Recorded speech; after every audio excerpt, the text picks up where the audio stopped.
नमस्कार वैद्यगण, मैं वैद्य संदेश चौहान आप सभी का फिर से एक बार स्वागत करता हूं हमारे YouTube चैनल में रस शिवम पांचभौतिक चिकित्सा। आज हम चर्चा करेंगे अवयव उत्पत्ति के बारे में और उसमें से एक सूत्र हम उठाएंगे और उसके बारे में उसका विवरण करेंगे। सूत्र है रक्तमेद प्रसादात वृक्कौ। तो जब हम कहते हैं रक्तमेद प्रसादात वृक्कौ, जैसे सुश्रुताचार्य जी ने कहा है कि बहुत सारे एलिमेंट्स हैं, बहुत सारी अवयव उत्पत्ति के बारे में बताया है। तो रक्तमेद प्रसादात वृक्कौ ये जब कहते हैं तो उस सूत्र के पीछे उनका विचार क्या है। रक्त और मेद और प्रसाद ये तीन जब वर्ड आते हैं तब उसमें एग्जैक्टली उनको क्या कहना चाहते हैं आचार्य जी, वो हम पांचभौतिक दृष्टिकोण से उसको देखेंगे।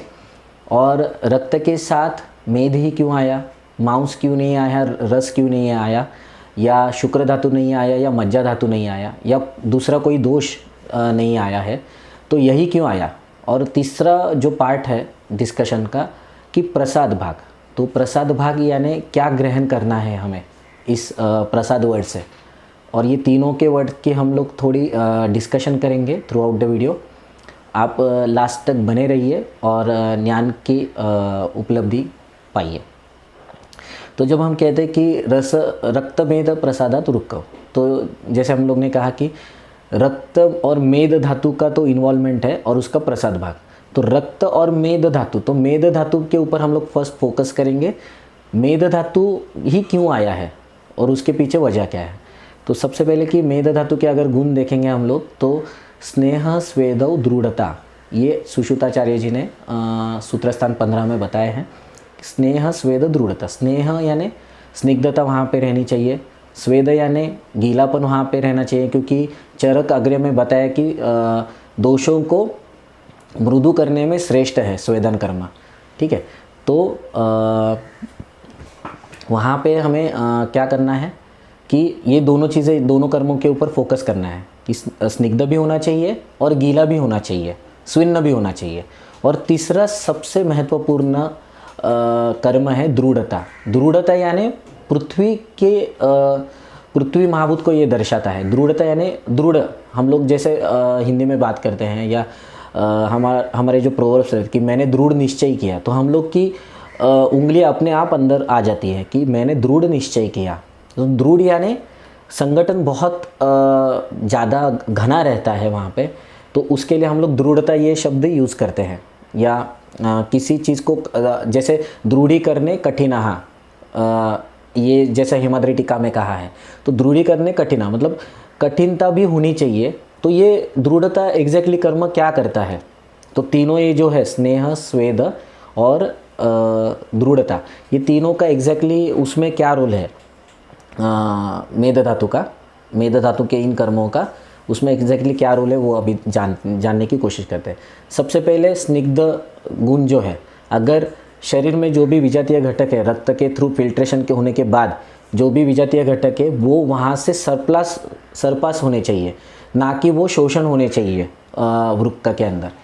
तो उसके लिए स्निग्ध गुण इम्पॉर्टेंट है। सेकेंड थिंग, वहाँ पे वैसे ही गीलापन भी होना बहुत ज़रूरी है, नहीं तो वहाँ पे अगर गीलापन नहीं होगा तो ये विजातीय जो घटक है वो शोषण हो जाएंगे और वृक्क ये फेल्योर में जा सकते हैं। या वो विजातीय घटक शोषण होने के बाद जैसे बहुत सारे जैसे यूरिया है या क्रिएटिनिन वगैरह जैसे है, तो वो अंदर एब्जॉर्ब नहीं होने चाहिए। तो इसके लिए स्नेह और स्वेद ये दो कर्म आए हैं। और तीसरा सबसे इम्पॉर्टेंट है दृढ़ता। अब ये दृढ़ता कर्म की वजह से ही ये अलग से उसकी अवयव उत्पत्ति में रक्त के बाद मांस नहीं कहा है, या मज्जा नहीं कहा है, या शुक्र नहीं कहा है, या अस्थि नहीं कहा है। तो रक्त मेद प्रसादात वृक्कौ, तो दृढ़ता कर्म की वजह से ही, ये अलग कर्म की वजह से ही उसका पोटेंशियल बनता है मेद धातु का, और ये उत्पत्ति में प्राधान्य से वहाँ पे बताया गया है। तो मेद धातु का दृढ़ता यानी वो अभी लाइफ लॉन्ग उसका कर्म ये चलने वाला है, फिल्ट्रेशन का, विजातीय घटकों को बाहर निकालने का और सजातीय घटकों को यानी जो पोषण करने वाले घटकों को अंदर लेना है। तो ये पूरे लाइफ लॉन्ग ये प्रोसेस चलने वाला है। तो इसके लिए उसका दृढ़ मतलब वहाँ पे वो टिका रहना चाहिए। इसके लिए दृढ़ कर्म भी बहुत इंपॉर्टेंट है। इसके लिए ये तीनों कर्मों को मेद धातु के अंडर आते हैं, इसके लिए वहाँ पे रक्त मेद प्रसादात रुक्कव कहा गया। और जैसा हम लोग ने कहा है कि अवयव उत्पत्ति में रक्त इति जीव स्थिति सुश्रुत सूत्रस्थान 14 शोणित वर्णनीय अध्याय में जैसा कहा है, तो रक्त धातु से ही सुश्रुताचार्य जी ने रक्त धातु को सबसे ज़्यादा इंपॉर्टेंस दिया और रक्त धातु से ही पूरे के पूरे अवयव की, हर एक अवयव की उत्पत्ति में उसका महत्वपूर्ण योगदान है। तो रक्त मेद प्रसादात रुक्कव। अब प्रसाद ये जो वर्ड है तो ये कहाँ से, मतलब क्या दर्शाता है आपको? प्रसाद यानी टॉप क्वालिटी मटेरियल, मतलब रक्त का टॉप क्वालिटी मटेरियल और मेद धातु का टॉप क्वालिटी मटेरियल। तो ये दोनों के वजह से ये रुक्क बनता है। अगर टॉप क्वालिटी नहीं रहेगी, यस, उन्होंने सिर्फ रक्त मेदात रुक्क ऐसा नहीं कहा है, वही तो रक्त मेद प्रसादात रुक्क मतलब टॉप क्वालिटी अगर रहेगी तो ही रुक्क टिकेगा, तो ही ये फंक्शन कर पाएगा फिल्ट्रेशन का। तो इसके लिए ये चीज़ें हैं। और विकृति में हम लोग कैसे इसको कंसिडर करते हैं क्लिनिकल एस्पेक्ट से?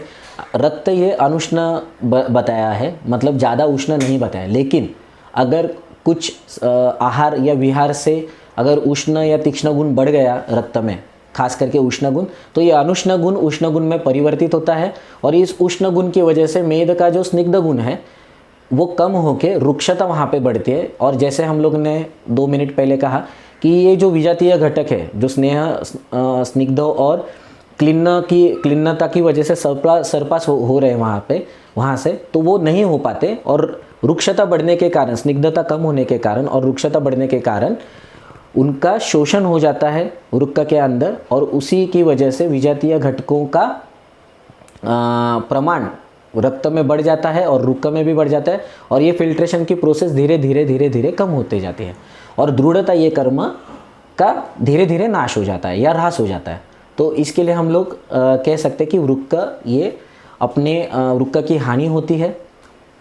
और इसी प्रकार से हम फिर ऐसे कंडीशंस में शोधरंष्टादि गुग्गुल, एलादि योग या चंद्र प्रभावटी या कांति प्रभा जैसे मेडिसिन देके उसको करेक्शन करने की कोशिश करते हैं, या नहीं तो अवपीड़क घृतपान भी देके हम लोग कोशिश करते हैं करेक्शन की।